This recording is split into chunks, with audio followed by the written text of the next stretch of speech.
While the immigration crisis grips America and the nation seeks any real leadership in protecting this country and the citizens who are legally here, there are those who constantly remind us of the human equation. But those calls usually fall on deaf ears when those debates conveniently gloss over the human tragedy that has gripped American families who have to come to deal with the fallout of an immigration policy that has not been enforced for many years and has in some instances created terrible collateral damage. In the early morning hours of May 12th this year, while on his way home from work, Mesa, Arizona Police Sergeant Ann Mendoza was simply going home. And the American immigration failure ended his life and forced a mother to take matters into her own hands. Let's welcome to MidPoint that mother who was seeking to take on the president and those failed immigration policies. Let's welcome Ann Mendoza to the show. Ms. Mendoza, thank you so much for being with us. Thank you for having me. Would you please tell us a little bit about your son? I gave a very brief outline of what happened, but could you fill in some of the gaps here and tell us exactly what happened on that night? Sure. Brandon had worked his shift as normal. Brandon was a very, just an unbelievable, selfless, humble human being who helped people on a daily basis.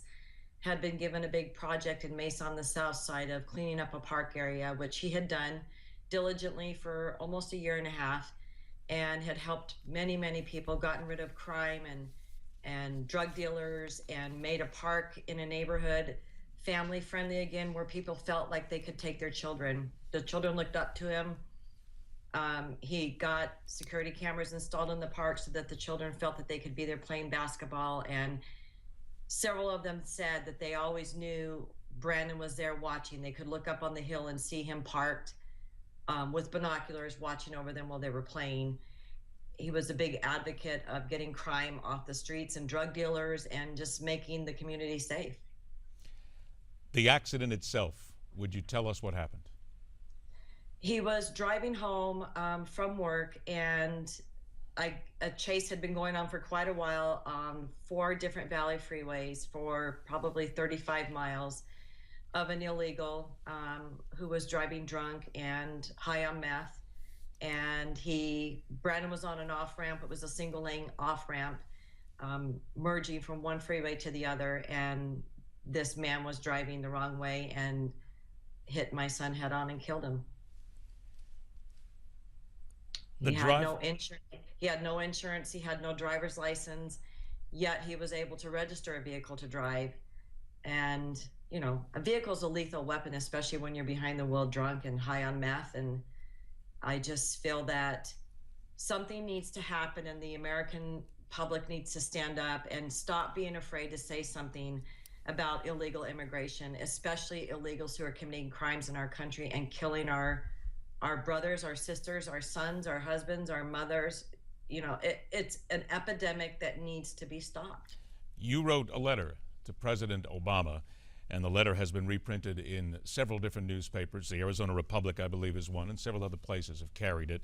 It was a rather lengthy letter where you were very, very emotional about what you thought happened and what you were asking the president. We are showing just a part of the letter here.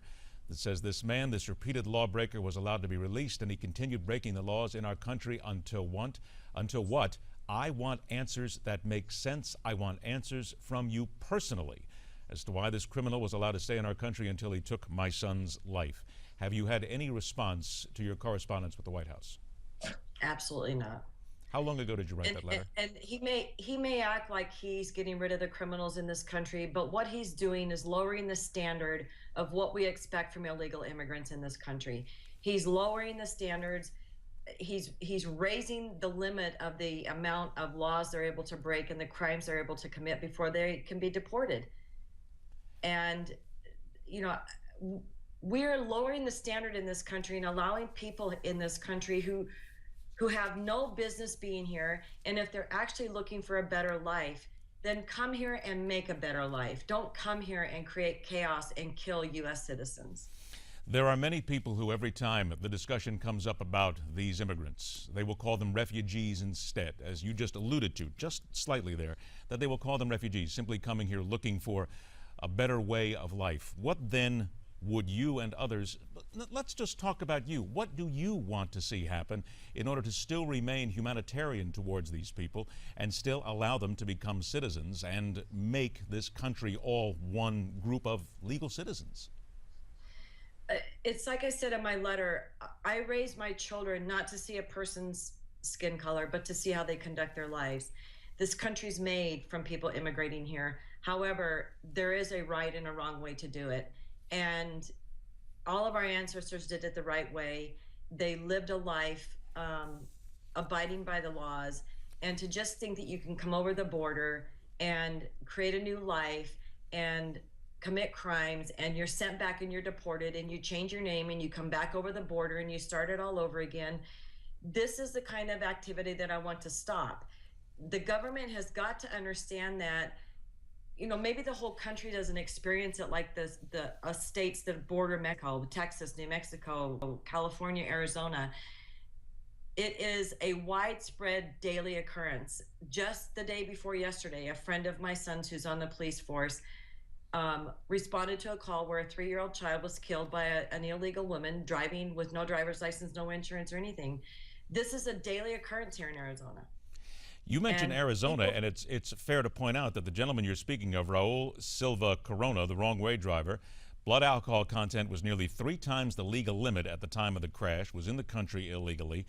Prosecutors were lenient, according to you, when Corona was convicted of crimes in Colorado. How much does this also then speak to the local effort, to the state effort in order to try and ferret this out? Because obviously the courts in Colorado allowed him to get away. Right. And he really wasn't apprehended for those crimes until 2002 when he was crossing the border back into the United States, and they sent him up to Adams County in Colorado. And as far as I know from the investigation I've done, there's been no jail time served by him. You know, assault, burglary, leaving the scene of an accident were all crimes that were dismissed under his plea agreement. You know, we've got Sheriff Joe Arpaio here in Maricopa County in Arizona who is tough on this sort of thing, but the federal government cripples his efforts at every turn. And, you know, illegal immigrant civil rights groups. It's just time to understand that the law is the law and things need to be done in a legal process. And if you don't want to do things legally and follow the process and abide by our laws, then you don't need to be in our country. And that's how I feel. My son would be alive if the federal government, if immigration had taken the control of the situation in 2002 when he was coming back over the border, eluding the law for how long?